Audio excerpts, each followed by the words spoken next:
Au pays du pruneau, sur cette exploitation de 40 hectares, on a misé sur les noisettes. Mais ici, c'est surtout l'huile que l'on extrait, une spécialité de l'entreprise, qui est aujourd'hui la seule à s'être aussi intéressée à l'amandon du pruneau d'Agen. Son huile est utilisée notamment dans la cosmétique pour bébés. C'est comme ça qu'on s'est parti avec la cosmétique, avec un gros laboratoire. Mais en parallèle aussi, on vend cette huile-là à des grands chefs, des 3 étoiles, des 2 étoiles, des 1 étoile en France, dans le monde.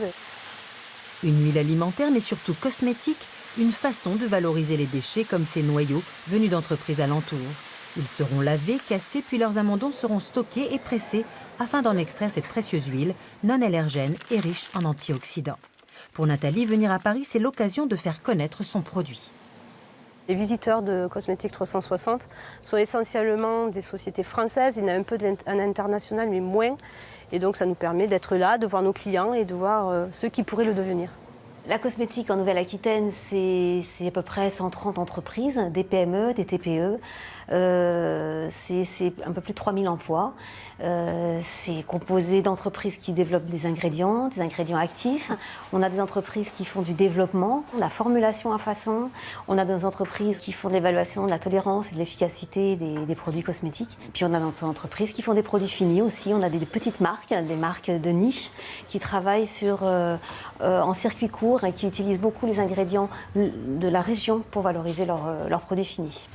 Des matières premières venues d'ici, mais aussi des savoir-faire et innovations. Parmi les 15 entreprises accompagnées par l'ADI au salon, Idéatest. Des tests in vitro, microbiologiques, mais aussi in vivo, auprès de volontaires dans un encadrement médical.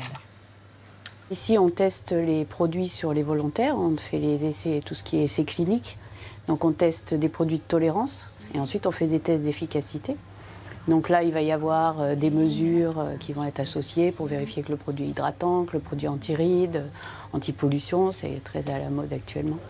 Sur le salon parisien, Idéatest présentera une nouvelle méthode d'analyse des perturbateurs endocriniens, qu'ils soient dans les ingrédients comme dans les emballages. Des sujets qui concernent de plus en plus le consommateur, au-delà de l'efficacité, la texture ou le parfum.